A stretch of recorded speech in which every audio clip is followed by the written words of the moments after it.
Hi, welcome back to AP Human Geography. We're so glad you're joining us on this Friday.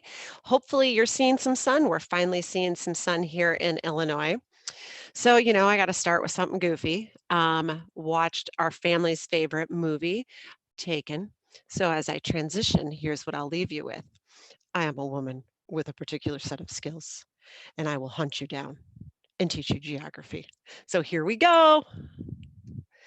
Yeah, you can groan. My husband and my children are all groaning as well. But we're glad that you're joining us. And as we're started our review, so I know Miss Lindsley yesterday started with population.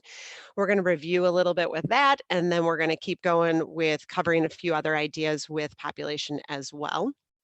Again, if those of you are just joining us because you hit reviews, my name is Kristen Brandt, and I am from Glenbard West High School in Glen Ellen, Illinois. Super excited to be here, and I'm not going to lie, I'm really looking forward to the weekend. Maybe just a little bit of break in the routine, hopefully get out and do some walks too and enjoy that outside. So yesterday, Miss Lindsley talked about this with you, the 2020 AP Human Geography exam. And so you see on the screen, and you can hear my dog as well, see on the screen that our test is going to be May 12th. And so it's going to consist of 2 questions. If we're back in school, you'll be able to take it in school. If we're not, you're going to be able to take it at home. Highly recommend you take it on the 12th because those times are designed to not conflict with any other AP exams. There's going to be more information coming, but everything that we're doing is we're trying to show you how these connections are between these units so that you are able to describe, explain, and apply these concepts. And so what we really want to be able to do is show these linkages. So for example, yesterday, Ms. Lindsley had you taking a look at population and looking at population structure. And so you see 3 population pyramids here, and we look at 1950, 2010, and 2050 projections. So immediately you should look at, when the first question is looking at 1950, you look at that shape and you see the triangle shape, you should go, okay, so these are in developing stages. We've got a lot of children. So how is that going to impact the population structure impact the economics, social support, and health and education? So if we're talking about economic sectors, we're going to talk about that there's a potential for job shortage unless the demand for workers increases. So possibly expanding a manufacturing complex would provide more jobs. We're going to see a shift in demand for workers that will employ or increase labor force as it comes of employment age. Social supports, I mean, this is your daycare and preschool, right? That when we look at those large number of children, we've got to have supports in place for those kids and those increasing demands on large populations. Health and education. We talk about the health concerns are going to focus on the needs of a youthful population. So sometimes some childhood diseases that we're going to need to make sure that they're prepared for. A large emerging young adult population are going to necessitate some family planning programs, increased maternal facilities. So then we jump to 2010, and you notice that it starts to balance out. And so now it says describe the economic challenges that face that country due to the changing nature of population. And so here we see a decreasing young population. And so when we see that kind of decline, it's presumed there's not enough potential workers to replace the current working population. So then the economy needs to shift that business maybe to more automated labor or outsourced to some industries. The economy might also experience an increased number of people remaining in the workforce beyond that normal retirement age, since replacement workers are not readily available. Goods and services might be provided to address needs and wants of an aging population. And that really is a nice transition then to in 2050, when we start to see that upside down pyramid, where that dependency ratio, the old age dependency ratio kind of takes hold. And we're going to talk a little bit more about that today, but that also connects here. So we talk about economic sectors, less dependent on an abundance of low skilled workers. So definitely we're going to be looking at more tertiary, type jobs. We're going to see the workforce will contain a significant number of older people working well past their retirement age. We could also take a look then social support. So governments are going to focus on the social spaces that are designed for older and aging people. So this is going to be your retirement homes, maybe some handicap accessible things are going to need to be put in place, more medical services for aging populations. And then when we look at health and education, think about as that shrinks, we're also going to be losing our school, system, like the kids that would be there. And so how do we consolidate those schools? How do we need to shift those facilities? What else can we use for those spaces for?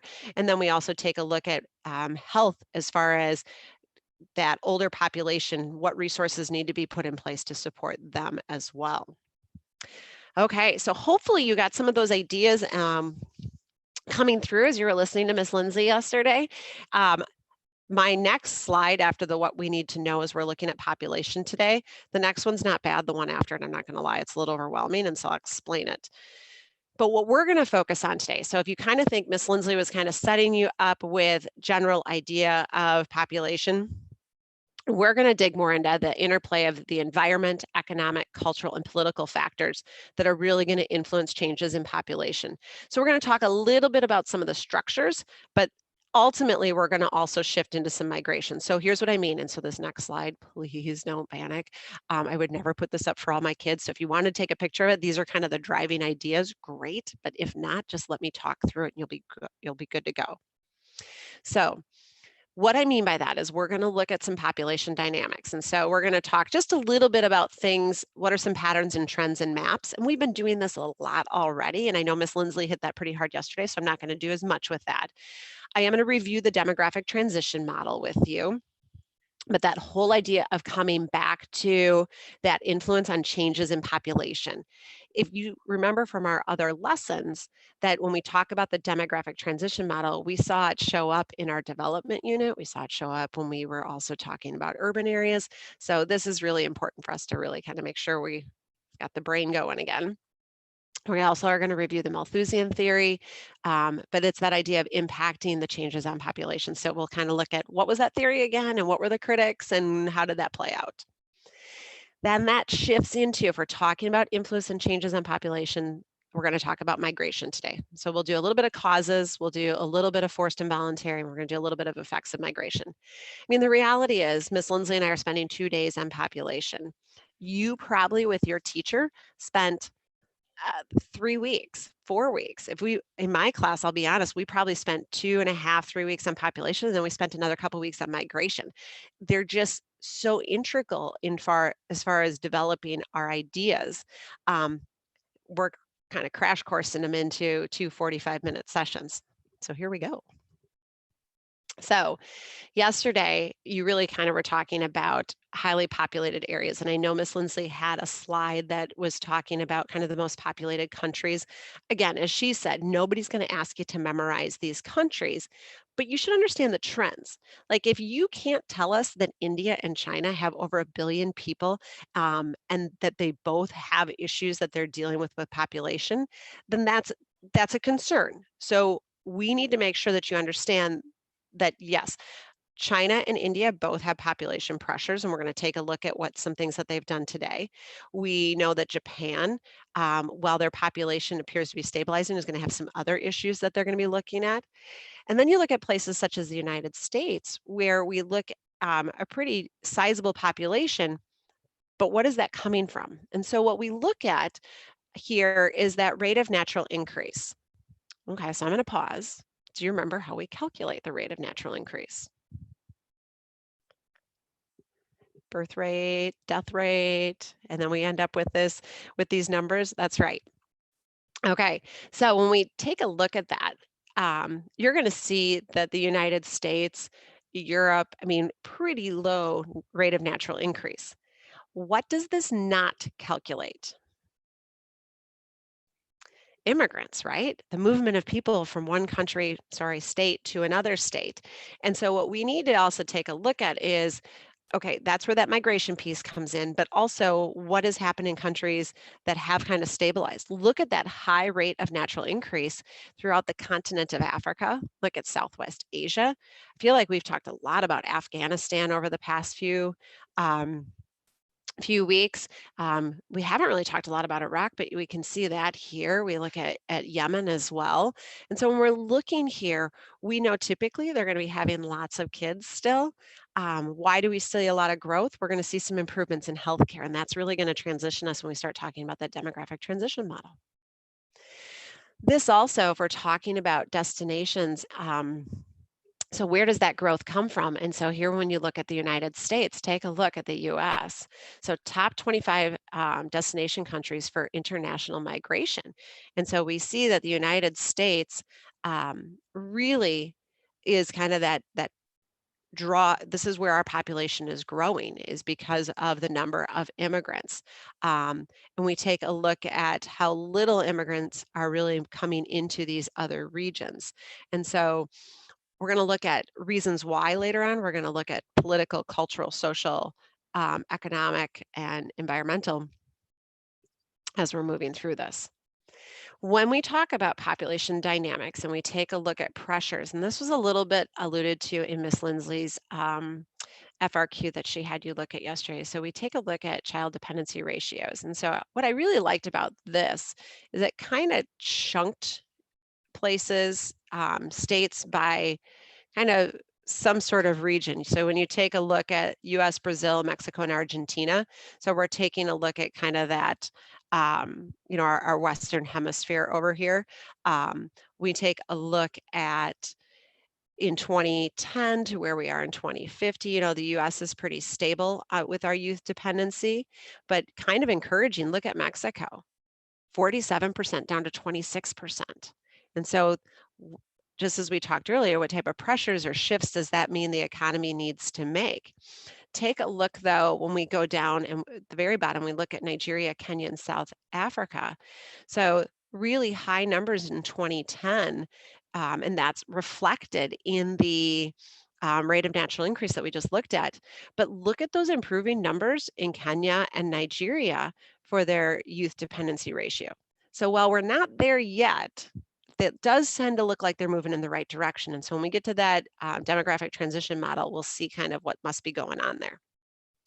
The other thing we look at, and I mentioned this earlier, is that old age dependency ratios, okay? And so when we really take a look at, look at Japan. We talk about that perfect upside down, pyramid, kind of the pressures that that's putting on the society, but they're not alone. I think sometimes we forget about, look at the forecast for really the world, but in particular, look at Western Europe. And so Germany, take a look at France and Britain. And so we've got to really, and Spain, we've really got to take a look at how do we shift to provide and really make sure that we're able to support everybody in our society as we're moving forward. Some countries have taken some extreme measures to help kind of shift their rate of natural increase. And so my guess is that your teachers talked about China's one-child policy with you, and they talked about how China was able to institute this, why they did it, and those pressures that it put, and then some of the effects. You talk about the unintended consequences of, okay, fine, they were able to decrease their population growth, their rate of natural increase, but at what cost? And so when you go into those classrooms and you see the discrepancies of males versus females, and what pressures that's putting on future generations. This I thought is interesting. So let me be really crystal clear, okay, that this has shifted, that it is not a tight one-child policy anymore in China. That they really have kind of, depending where you live, depending on your circumstances, that this has been loosened quite a bit, but it was effective in impacting the rate of natural increase. Some will argue, though, would this have happened anyway? So if you look at Taiwan, which your political geography unit brain should be going, wasn't Taiwan still part of China? How are they recognized? We'll get there when we get to the political unit. But just taking a look at that, these trends might have been coming anyway when we see shifts in kind of our business and shifts in just the development of a country. That being said, India chose a different approach. And so if we're going to use political government structures and a hard policy for a while in China, India really chose this policy of education. 2 kids are great. Doesn't matter if they're boy or girl. It's really about celebrating a smaller nuclear family. Again, there's a great video called World Imbalance that really talks about, some of the struggles because the importance of having a boy in India, and so sometimes continuing to have multiple children until you had that boy. I will say that they really are trying to do a great job through education about how girls can still be, um, how girls are important parts of your family. And so trying to balance off that gender equity, but they're going to do it through education versus a strict policy. So does it actually work? Our students, we talk about in Northern Europe, there was these Do It for Denmark campaigns, trying to get more people to have children.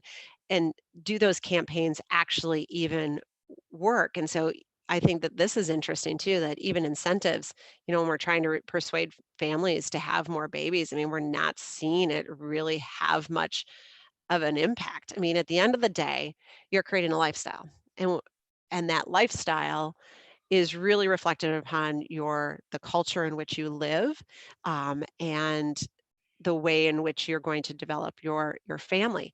So 2 examples come to mind. One, we talk about Japan. And Japan, for example, does not have a policy, but it is very typical that they only have 1 child. Well, a lot of that has to do with education levels. And when we talk about education, is that the longer that a woman is in school, it delays getting married, it delays having children. So you typically don't have as many kids because you are focused on your career at that point. And so then up until having your children. And so that is it's been kind of a cultural norm to maybe only have 1 kid.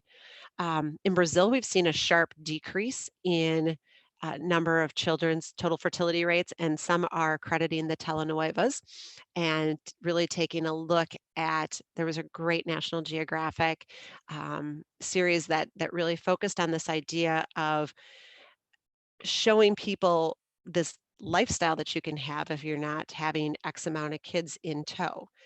Not saying that that works for everybody, but what they found is that as more people started watching these telenovelas, is that they really started to see this decrease, and decrease in total fertility rate and kind of increase in education level. So those are kind of some unique little stories as we're looking at impacts of rate of natural increase. We could look at the environment and sometimes the connection to population here as well. I guess I would really focus on some of the brown and even some green things that we take a look at here. The brown here, import strategy on successful, insufficient food. Like, how are we going to feed people? The gray, approaching under resource scarcity, but import strategy is not in use. So how do we provide for those people? And when you really look, I mean, look at India. There's a couple areas here that are okay. The resources are in that southern part that are still sufficient. But without imports, take a look at central India. They'd be in trouble. There's insufficient food, in this our up in the Delhi area. When we take a look, in other areas, Ethiopia, definitely that Horn of Africa, that there's some issues over there. And so as population continues to grow, it's going to put pressure on those resources. So where does all of this fit? Okay. So when we're talking about influence, the changes on population, the things that we're looking at. So in that stage 1, remember what we're looking at here, that death rate is high, the birth rate is high. We kind of talk about it's constantly moving like this. I know that my hands look really weird on screen, but that's okay. And part is because you've got your hunters and gatherers, they're moving. And so typically things would balance off because as you're moving and shifting, that if the population gets too big, typically there's just not enough resources and eventually it balances it off. As we shift into stage 2, that early expanding, a couple things happen. So we start to see kind of less migratory populations. But really the thing here is access to better healthcare. And that's really going to cause that death rate to drop. So when we see that death rate drop, so access to better healthcare, but still high birth rate, there's things that we think about when we say, okay, this is still probably a country that's very agrarian based. They need these kids working in the fields. They need these kids. There's not a lot of trust in the medical vaccines yet. There's not a lot of trust that my kids are going to make it. A lot of times they're patriarchal societies, and so that idea of having more kids, this is where you're really going to see that the rate of natural increase start to explode, because as people are living longer, but you're still having lots of kids, the population really expands. Those pressures where we start to see people shifting into stage 3 is okay. At some point, though, we've got to be able to feed our families, so that shifting over into the more urban areas, so that rural to urban movement becomes really intense. As you move into those urban areas, typically you don't have as many kids, partly because there aren't as many resources. You don't have the space for it. That healthcare availability and food stability continues to be there. And ultimately, you're moving, that stage 4 where we start to see things balance out. And what we're really looking at there is probably a very developed country in stage 4. And that idea that the population is becoming much more stabilized. There's trust in the healthcare, there's trust in the food, but there's also high education, gender equity. And so there aren't these demands to have as many kids. What's happening in stage 5, though, where we're starting to see even a decrease when we talk about a country like Japan, is the replacement rate isn't even there. And so that idea of um, one child is enough, that's starting to put some other pressures on countries as far as those future planning um, ideas. So if this is our stage of our transition model, of life, then we have got our epidemiologic model, transition model. I like to call it our model of death. But we also take a look at what kind of wipes out populations. And so when we talk about these different stages, if you think about those early stages, even at the demographic transition model, if they're moving all over, your famine, pestilence, that this is, it's going to be kind of pretty severe. As we move into that early one, this is stuff that we're still seeing, um, you know, if there's vaccines. I forget, if I believe it was Cape Verde, it was like in the 1950s that they were finally exposed to, and I forget if it was the measles vaccine or malaria, but why I'm sharing that with you is that once they were exposed to that in the 1950s, then their population took off because they hadn't had that access before. So part of when we look at your stage 3s and 4s and 5s, they've had access to these vaccines, and they're able to kind of prevent these receding pandemics. What you shift into, though, is man-made diseases, cardiovascular. You talk about, things that maybe some of these things we could prevent, such as our health. But also things, this is where you're going to see more cancer. This is where you're going to see those types of diseases.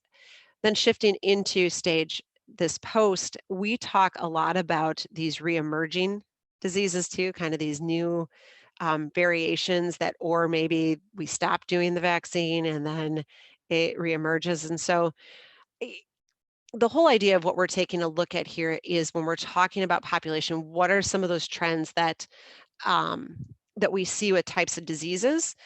In the world we're living in right now, the two big diseases that really in I probably should have put, this is from 2020, but I could have put 2019, because at the end, really looking at Ebola in Western Africa here. And so kind of taking a look at this virus, and, honestly, if you start looking at cases and deaths, and so you start kind of digging in here, the deaths, they were up at around 10,000 cases, 25,000. I mean, those percentages are not great as far as survivability of this. And so why is it's contained there and doesn't spread? Those are questions that you have to start asking yourself. I mean, how many times have we seen this one? I pulled on the 7th, if today is the 10th. So I could have pulled a new one every day. Um, but this is taking a look at, limited testing and challenges, could be the cause of death means. So we're just looking at taking a look at some of those issues, but we're looking at these confirmed deaths throughout here. Is this something new? Is this moved us into a stage 5? Is this something that if we can get a vaccine, that where does this fit in our whole story? It's tough to say because it's so early. It's so interesting to listen to our medical professionals that are working tirelessly together. My sister texted me and she said it's pretty amazing. She lives in Minnesota, that the Mayo Clinic and the University of Minnesota are working together to try and tackle this. To hear your healthcare professionals on the front lines trying to figure out how to tackle it, the whole world working together, then you have these ideas out there of, okay, so what is this going to mean long term? And so we do talk about population. So there's a guy by the name of Thomas Malthus, and Thomas Malthus is, my kids will say, he's kind of a doomsday guy, late 1700s, early 1800s. And one of the things he talks about is that population is going to totally surpass um, our food production. So this is his prediction of a catastrophe. And so your teachers probably talked about the J curve. And so he really saw population as this exponential growth. For crying out loud, if you have not heard J curve in the last month, but that exponential growth, that's what we've been talking about with the COVID cases. Our idea is we wanted to turn it into an S curve, right, to flatten it out. He didn't see that, but part is think of the time frame of where he was at. All he was seeing was this increase. People were moving to cities, people were having better access to food and to some healthcare, and so he just saw this exponential growth.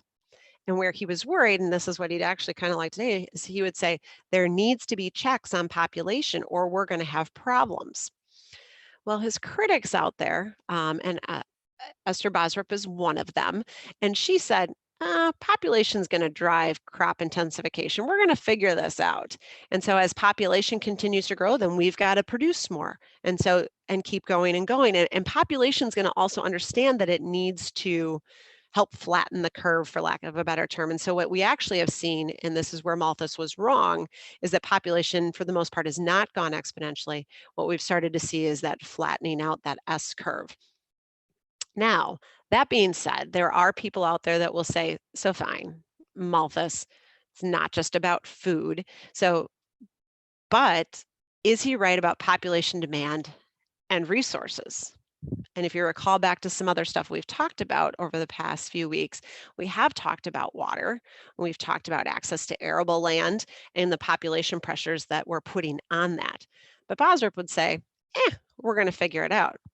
So end of next week, we're going to review agriculture, and we'll talk about some of those ways that we've figured that out as well. So if we're not just growing, our rate of natural increase is not just growing because of our birth and death rates, that there's other things that are occurring as well, and that's typically migration.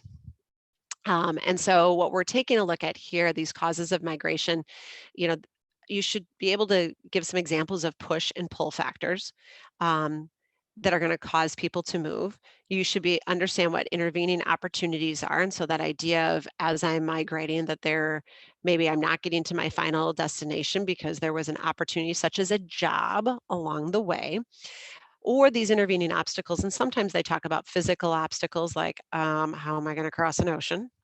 But also sometimes it could be financial obstacles. And so even though I have the desire to go, I can't. So we're going to look at just a few things here. One of the things that we'll look at is that couple things historically, and your teachers probably, and we'll do this in kind of our summary, that we've seen people moving all over the place. So there's constant movement. Here are some new centers. The darkest color are your new centers for international migration growth. The orangish color, our sources for international and internal migrants, and then your yellows are our traditional centers. And so I recommend maybe focusing a little bit on reviewing kind of some of those historical trends. I mean, this is where your teachers probably would have done a little bit of colonization, expansion, that idea of movement of those people. For today, as far as review purposes, I think the biggest thing what we want to really take away are that impacting the changes in population. And so, for example, Causes of migration, one of the things we talk about is that lovely phrase, chain migration. And so when we talk about chain migration, this has kind of become a controversial topic in the United States over the last few years. So remember, when we talk chain, we're talking about kinship and family lines being reunited. This I thought was really interesting. This one said that, that immigrants, 9.3 million were admitted based on familiar ties versus look at the populations of LA, Chicago, Dallas, San Francisco, and Cleveland. And so we've had this commitment to bringing families over, but I guess the point is that there are reasons to bring the family over, but when we take a look at our urban growth and our urban cities, that those numbers are really high. Other reasons are causes of migration, jobs, right? I mean, anytime I do these activities with my students, we totally get to kind of, at the end of the day, loss of a job or going to a job tend to be, besides family, your biggest reasons. So I thought this was interesting, taking a look at America's fastest and growing, slowest growing job markets. I mean, it shouldn't surprise you, Miami, taking a look at Atlanta, Fort Worth, so if you were looking for a job, now this remember is employed population growth 2017, these are places where we would expect to see population growing. Um, right now, I would wait for some of the statistics because now we're starting to look at unemployment rates. We're probably going to see less movement just because of the stay-at-home orders and what that might do to some of the job markets in the United States. Environmental, we cyclones, tornadoes, fires, floods, it could be push migration, but how about reasons to draw people places? We know that we've seen a huge internal migration movements to, Southwest United States, that drier air, or Florida. I mean, we could talk about the impact there if we talk about Florida and Southwest. And let's stick with Florida. You're going to see more of that upside down population pyramid just because of tends to be a retiring community that is moving there. I would say in Southwest United States, we tend to see a lot of retirees, but it also borders Mexico. So we do see a higher influx of immigrants there, and they're going to be a younger population. So sometimes that actually balances off that area. But at the end of the day, we're talking about causes of migration. The environment does play a role in moving people. Here's another image that I thought was interesting when we start looking. So the red, obviously, looking at your cyclones. We've talked earlier, or I guess last week, about sea levels increasing, but take a look in the decline in food production, causing people to move, loss of fresh water resources. And so really this idea of possibly causing more migration in these areas.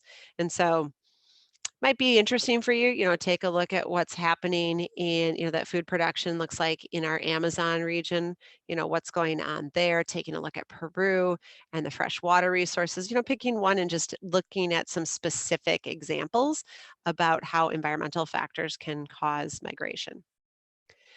Politically can also cause, I mean, if you're living in an area that is deemed, now please know that this is, I have not vetted this source per se, but if we take a look at safest and most dangerous places by this company, I was always surprised Chicago wasn't on this list. But if these are dangerous places, is that going to draw people to leave or to move there? Probably not. Probably going to cause them to leave. So push. So politically, just kind of where might I feel also included, but also this idea of safety too. So it's not just the United States. I thought this one was great. This is taken from the United Nations on drugs and crime. And so then this is looking at violent cities, but looking at homicide rates. I mean, look at, just to me, very interesting looking in Central America, those numbers are probably going to cause people to want to leave. Well, do we have proof that people from those areas are moving? Yes, we do. We can watch those migrations and where is it natural for them to want to move? We'll look at proximity, the United States. We take a look at, violent cities as far as movement. So, I typically don't always think of London and Paris. And so those ideas, but look at the rest of Europe, that this seems like this might be desirable areas for people to move.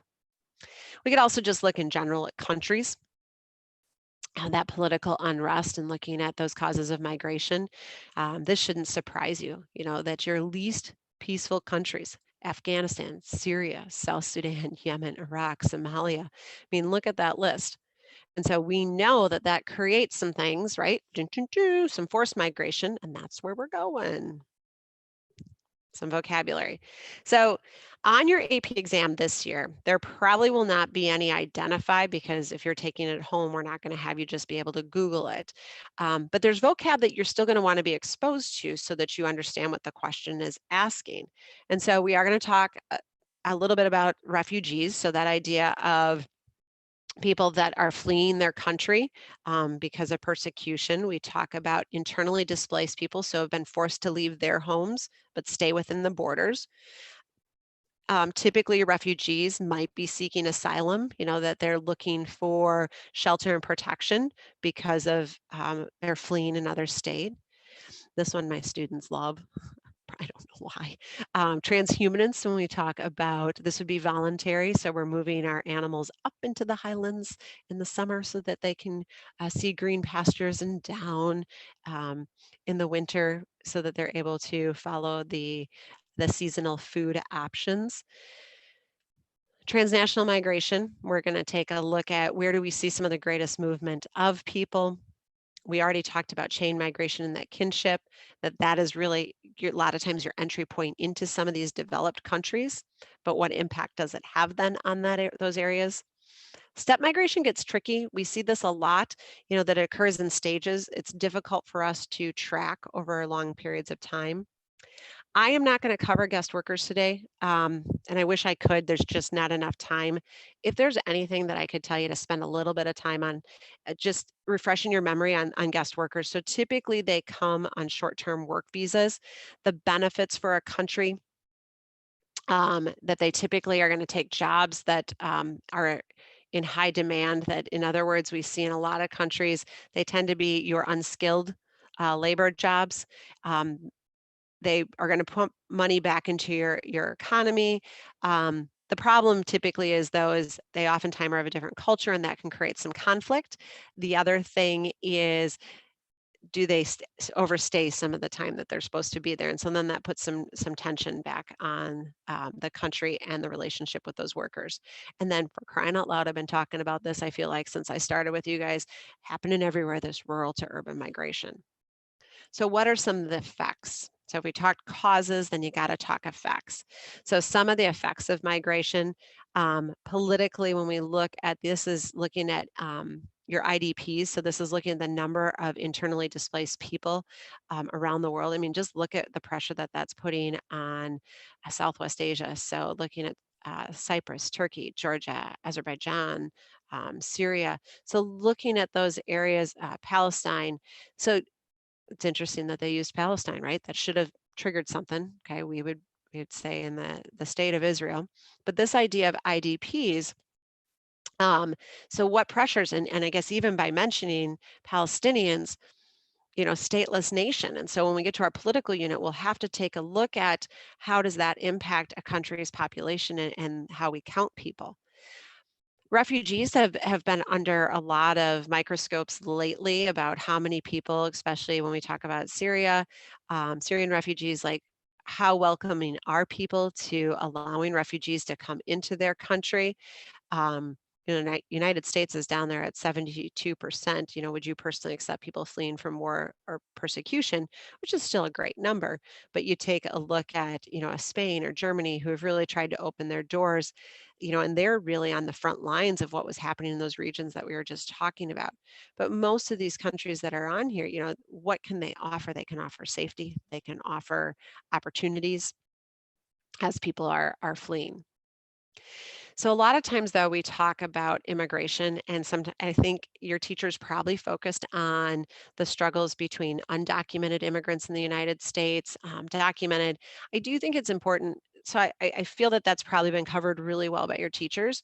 I also think it's important for us to just take a minute that two different countries here. So I've got the US and Canada on here. But while you're looking at these and I'm talking, is that these are kind of publications of understanding how immigrants actually, though, are also helping countries economically, the types of jobs immigrants are doing within these countries, the money that they're putting back into, so this is looking at revenue, the money that they're putting back into their spending. And so the things that they're buying, taking a look at that, it's not just taking from the resources, this is taking a look at what they're putting back. And so yes, it can be a little controversial, and I'm assuming your teachers covered that, but I do think it's important for us to take a moment that there's both sides here. We also know that they're going to have a cultural impact, and so we talk about cultural landscape. So this is in Dearborn, Michigan. And so when we look at Dearborn, Michigan, we start to see this is one of the largest mosques in the United States, one of the fastest growing areas for Muslims in the US. And so we see that reflected obviously in the mosque, but also in some of the signage as well. This is actually an image from Chinatown in San Francisco, that idea of chain migration.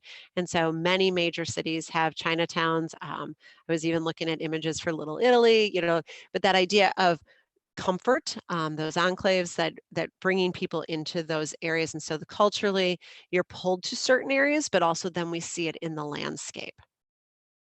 Okay, so when we talk about it overall, we could go into a US history. We could talk about the different waves of immigrants to the United States. We could talk about how it's shifted over time. I would say there's a lot to cover. The idea that I want you to take away today is that we see this rural to urban movement happening everywhere.